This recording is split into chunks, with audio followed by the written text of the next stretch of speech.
Okay, folks, it's your buddy Mike Messier. Mike's Instant Movie Review. Swim night, night swim, night swim, night swim. So I saw this movie today. I did not see it in my favorite auditorium, in my favorite seat, because the timing was off. I did actually was supposed to see this movie over the weekend. Long story short, I went to the wrong theater. I did not feel like going to the attendant and explaining my case. You might be saying, well, gee whiz, Mike, why'd you go to the wrong theater? Well, shit for brain. It's because I bought the ticket for one AMC theater, and then I had the other theater in my GPS mistakenly because I kept changing my mind which theater to go to. And so by hook or by crook, I end up at the wrong theater, and then it's like, oh, God, fuck. And then it's like, it's too late by then. By the time I got to the theater, it was too late to change. I could have gone in and talked to somebody. It probably would have been a fucking 17-year-old kid. Do I really have time to explain myself to a fucking child about my mistake as an adult? No, and I don't care that much. So I just changed gears, and I saw Swim fucking Night, or Night Swim tonight. It's a horror film. It's... I liked it. I mean, here's the thing, folks. You don't know me that well, but I am a swimmer of... not a good swimmer, but I do swim. I'm a cold water swimmer, okay? Basically, I'm the guy. It's January in Florida, and I'm outside in an unheated pool swimming, okay? Now, I typically swim underwater, and I'm not looking to win a goddamn Olympic gold medal in swimming. I'm just enjoying myself. Now, I'm enjoying myself.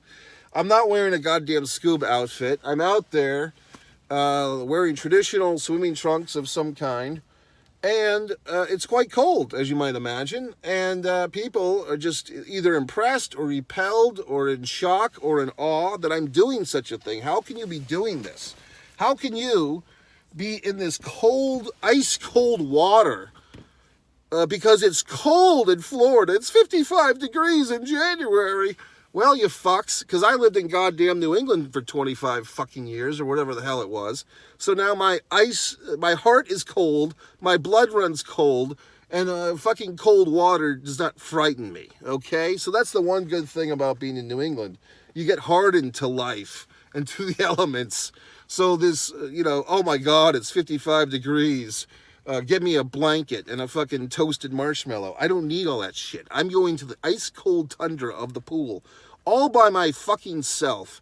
No goddamn teenagers, no fucking senior citizens, no children, for Christ's sakes. It's all me, and I enjoy it, okay? So the point is, I even went to a goddamn swimming pool today. It was cold. I even might have had a little bit of a congestion here. But I go to the pool, and then I come to the movie, and guess what? The fucking horror movie is about a killer pool. So it's like I can't have anything in life. I mean, I can't go to the fucking beach because of Jaws. I can't go to Elm Street because of Freddy. I can't enjoy Halloween because of fucking Michael Myers. And now I can't go in the goddamn pool because I think the fucking swimming pool is going to eat me. So in this fucking... spoiler. In this movie, the fucking swimming pool is like the source of all evil, because it's like House with a problem, right? Like the house is haunted by the fucking evil swimming pool, which has killed children in the past. And every family that owns this house has to make a sacrifice. Like one of their fucking family members has to be fucking basically sacrificed to the evil swimming pool.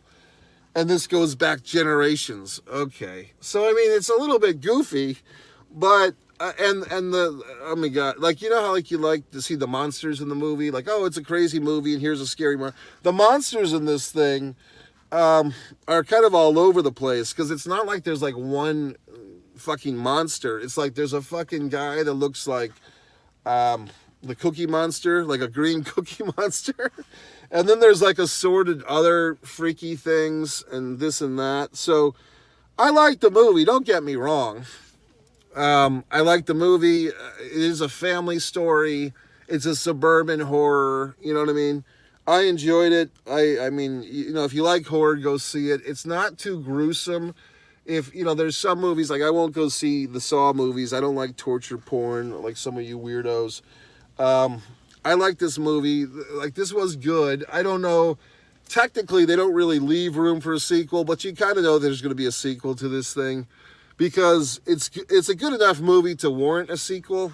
I don't know if it's going to take the world by storm like Megan. Like, everyone's, excited for another Megan movie, even though Megan, the first one wasn't that good, but the actual doll was pretty awesome of Megan. So they're making another Megan, I'm sure. This one, I don't know if there'll be that high of a demand. That's the one thing missing with this movie.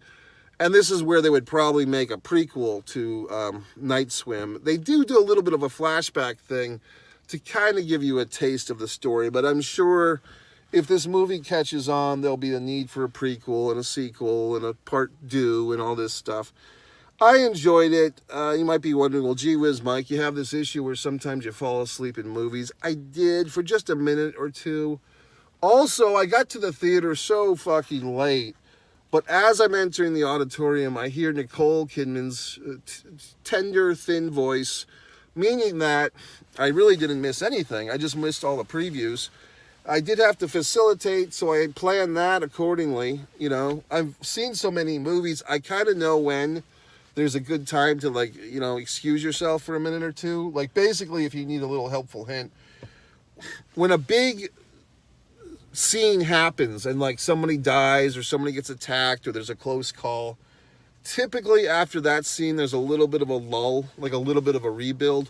So that's when you want to go. If you need, a 5-minute break or to get a refreshment, you don't go right when they're building to the big scene or in the middle of the big scene. You wait until the big scene is after, and hopefully there's a scene where the characters kind of explain what the fuck just happened. And that's when you slip out and do your stuff, okay? So what do I say? I say it's a harmless horror film. I mean, I will go swimming tomorrow. This movie will not break my stride. It will not hold me down. I will keep on moving, okay? But I will say that, it was good. I wouldn't give it a 5-star thing. I'd probably give it a 3.